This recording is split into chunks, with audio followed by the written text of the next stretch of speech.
سے پہلے تو تمام افراد جو شارٹ نوٹس پہ تشریف لے آئے، بہت سو کو کل اطلاع کی گئی، شاید کچھ افراد کو ہم جمعہ شام کو اطلاع کر سکے تھے۔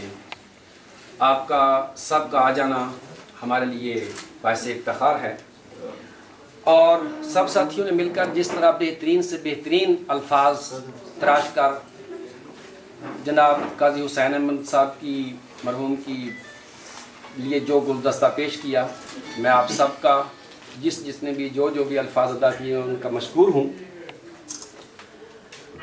بے شک قاضی حسین احمد اسلام کے ایک سچے داعی تھے،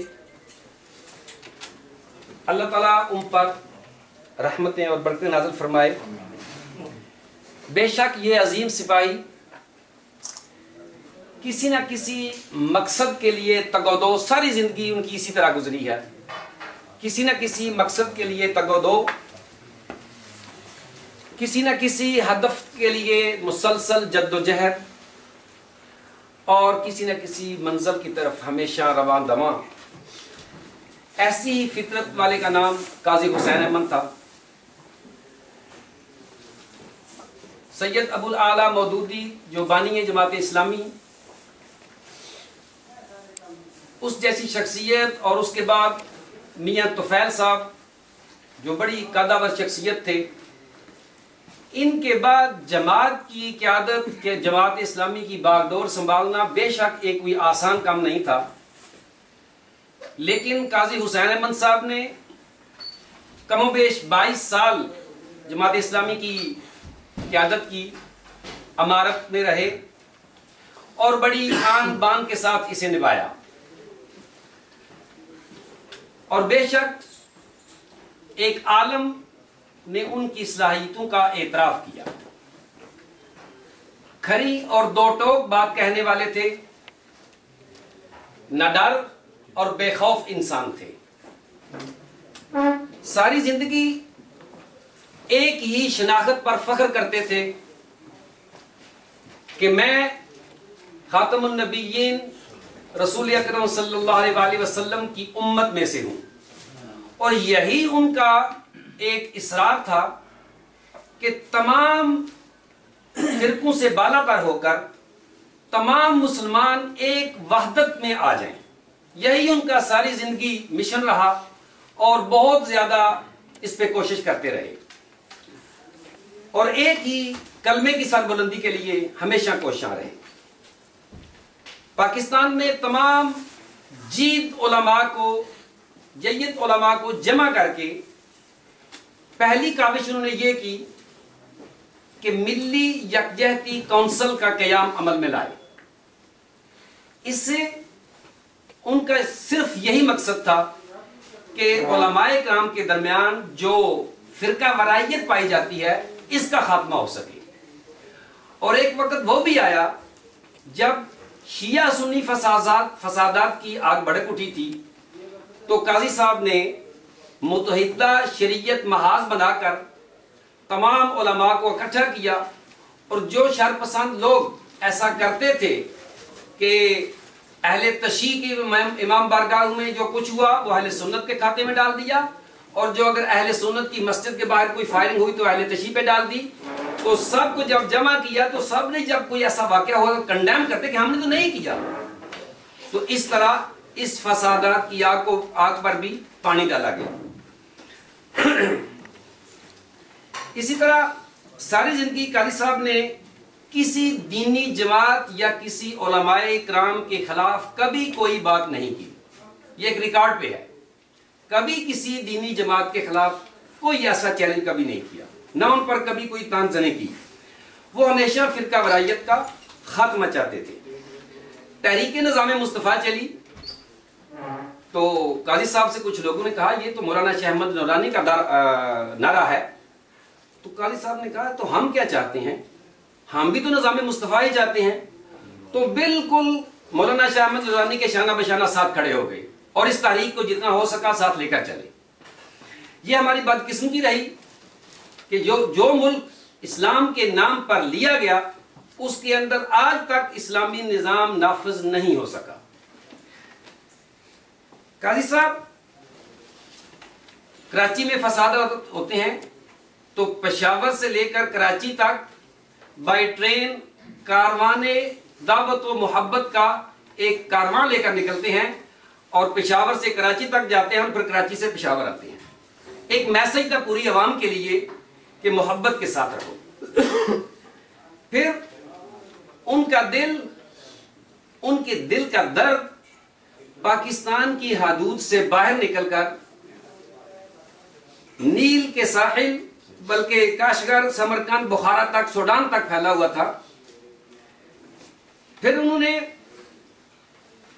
ایک دفعہ دینی جماعتوں کو یہ جو آخر میں متحدہ مجلس عمل بنی، اس کا مقصد بھی صرف اور صرف یہی تھا کہ اسلام اور کلمت اللہ کا بول بالا ہو اور مل کر اسلام کے لیے کوشاں رہیں، اور تمام دینی جماعتوں کا ایک جگہ اکٹھا کیا ان سب کو. یہ ایک علماء کرام جن کے درمیان اختلافات رہتے تھے، ایک دوسرے کے مدرسوں کا دورہ کرنا، ایک دوسرے کے پیچھے نمازیں پڑھنا، ایک دوسرے کو گلے ملنا، یہ ساری قاضی حسین احمد صاحب کی کاوشوں کوششوں کا نتیجہ تھا. کشمیر ہو یا افغانستان، جب طالبان نے افغانستان میں لڑکیوں کے اسکول پر پابندی لگا دی تو ایک غلط کام تھا. بھرپور طریقے سے کنڈیم کیا. طالبان کے لیڈروں سے یہ کہا کہ یہ اسکول بند کرنے کا کیا مقصد ہے؟ لڑکے اگر تعلیم حاصل کر سکتے ہیں تو لڑکیاں بھی حاصل کر سکتی ہیں، تو اسکول بند نہ کیجیے. یہ الگ بات کے بعد میں پھر اور اٹیک ہو گئے اور افغانستان ایک اور آگ میں جل گیا. اسی طرح جب متحدہ مجلس عمل بنی تو نورانی صاحب کو اس کی قیادت سونپ دی. نورانی صاحب متحدہ مجلس عمل کے صدر منتخب ہوئے. تو نورانی صاحب سے پوچھا گیا، صحافیوں نے پوچھا کہ قاضی صاحب کے ساتھ آپ کس طرح چل سکیں گے؟ ان کے اور آپ کے درمیان تو ایک بڑی دیوار حائل ہے، مسلک کی دیوار، تو آپ ان کے ساتھ کیسے چل سکیں گے؟ تو مولانا شیخ احمد نورانی اللہ تعالیٰ ان پر ہزاروں رحمتیں نازل کرے، ان کو جوار رحمت میں جگہ دے. تو مولانا شیخ احمد نورانی صاحب نے بڑے خوبصورت طریقے سے صحافیوں کو جواب دیا کہ قاضی حسین احمد کے دل میں میں نے وہ درد محسوس کیا ہے جو پوری امت کا درد ہے. تو آپ کیسے کہہ سکتے ہیں کہ جب قاضی صاحب سے میری ملاقات ہوتی ہے تو وہ اتنے خوبصورت انداز میں بات کرتے ہیں اور اتنا درد مجھے محسوس ہوتا ہے کہ میں ان کے سامنے انکار ہی نہیں کر سکا. تو اب تو آپ دیکھ رہے ہیں وہ دیوار تو گر چکی ہے. اور یہ ایک خوش عین خبر ہے، خوش عین بات ہے کہ آج سے کچھ 10 سال پہلے جس طرح ہماری مساجد میں ایک مسجد کا امام دوسری مسجد کے امام پر جمعے کے دن بجائے اچھا پازیٹیو دینی مسائل پہ گفتگو کرنے کے ایک دوسرے پر فرقہ فرائیت کا وہ کیچڑ اچھال رہے ہوتے تھے، آج الحمدللہ اس میں بہت بڑی تبدیلی آ چکی ہے. تو اسی طرح کشمیر ہو یا افغانستان، جس کا بھی ساتھ دیا کھل کر دیا.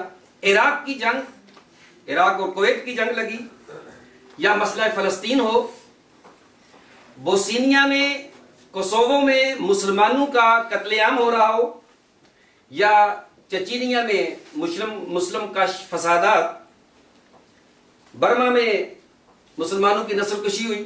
میں پچھلے دنوں جون جولائی میں پاکستان نہیں تھا، تو اوورسیز کا ایک پروگرام ہوتا ہے ادھر سالانہ، میں اسپین کی نمائندگی کر رہا تھا.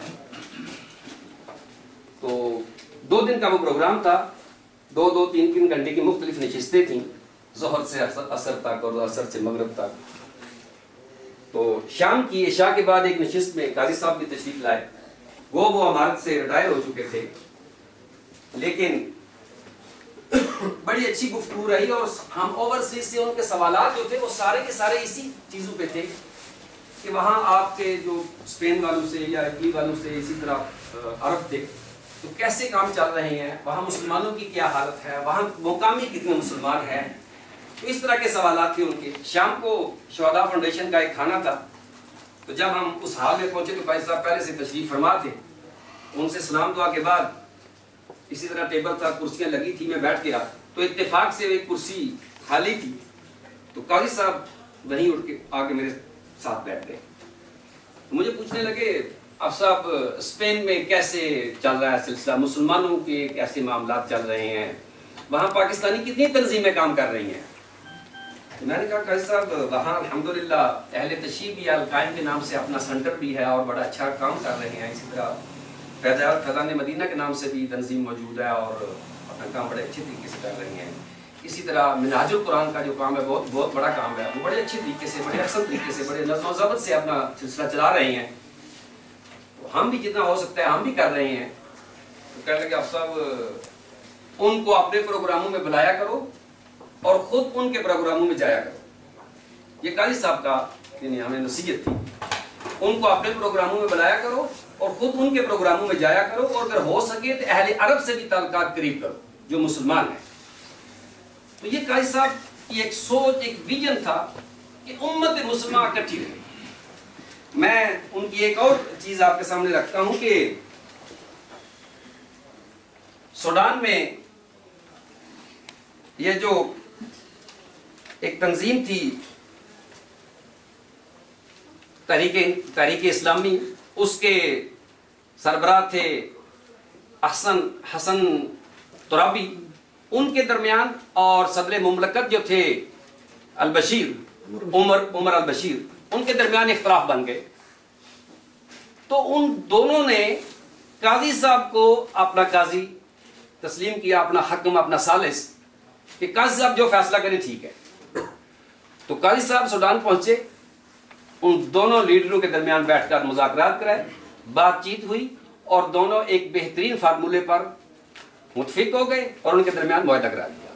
یہ تھا ایک درد. اسی طرح قاضی صاحب حقیقت یہ ہے کہ امت کی توانائی کو وہ یکجا دیکھنا چاہتے تھے. امت کی توانائی کو وہ یکجا دیکھنا چاہتے تھے اور اتحاد بین المسلمین کی قاضی صاحب کی ترجیحات تھی. بے شک قاضی صاحب اس سجدے سے آشنا تھے جو بندے کو غلامی کے ہزاروں سجدے سے نجات دیتا ہے. امارت کے بعد اپنے آخری یہ چند سالوں میں قاضی صاحب ایک ادارہ چلا رہے تھے فکر و عمل کے نام سے، اور اس ادارے کا مقصد صرف اتحاد امت تھا. اور پچھلے سال نومبر میں اسلام آباد میں ایک انٹرنیشنل لیول پر اتحاد امت کانفرنس کامیاب انعقاد کر چکے ہیں. اور آج کل ان کی جو آخری جس پہ وہ کام ہو رہا تھا اور شاید اللہ کو امر نہیں تھا اور وہ اس دنیا سے رخصت ہو گئے، وہ یہ تھا کہ وہ ملی یکجہتی کونسل کے پلیٹ فارم سے علماء کو بٹھا کر وہ چاہ رہے تھے کہ جمعے کی جو نماز ہوتی ہے، جو خطبہ دیا جاتا ہے جمعے کے دن، وہ کسی طرح متفقہ علیہ ایک خطبہ جو ہے وہی سب ہر طرف چلا جائے، تاکہ علماء کرام جو فروعی اختلافات ہیں ان سے نکل کر حقیقی اسلام کے جو عقائد ہیں وہ عوام تک پہنچے. تو اس طرح کی ان کی یہ آخری کاوش چل رہی تھی کہ شاید اللہ تعالیٰ اس کو عملی جامہ پہنا دے اور شاید ان کی عدم موجودگی میں اب یہ نہ ہو سکے، واللہ عالم. تو بے شک قاضی صاحب آپ سب جانتے ہیں کہ انہیں حافظ اقبال بھی کہا جاتا ہے، اور فارسی اور اردو کے بہت سارے اشعار، بلکہ دونوں کتابیں کہہ لیں کہ قاضی صاحب کو حفظ تھیں اور بڑے ذوق سے اقبال کے کلام کو پڑھتے تھے، سمجھتے تھے. تو علامہ اقبال ہی کی طرح قاضی صاحب بھی اسلام اور جمہوریت کا حسین امتزاج تھے. تو قاضی صاحب بے شک شرافت، انکساری اور سادگی کا بہترین نمونہ تھے. اللہ تبارک و تعالیٰ انہیں اپنی جوار رحمت میں جگہ دے. اللہ تبارک و تعالیٰ قاضی صاحب پر ہزاروں رحمتیں برکتیں نازل فرمائے. میں آخر میں یہی کہوں گا جو اس سے پہلے میرے دوست پروفیسر امتیاز صاحب کہہ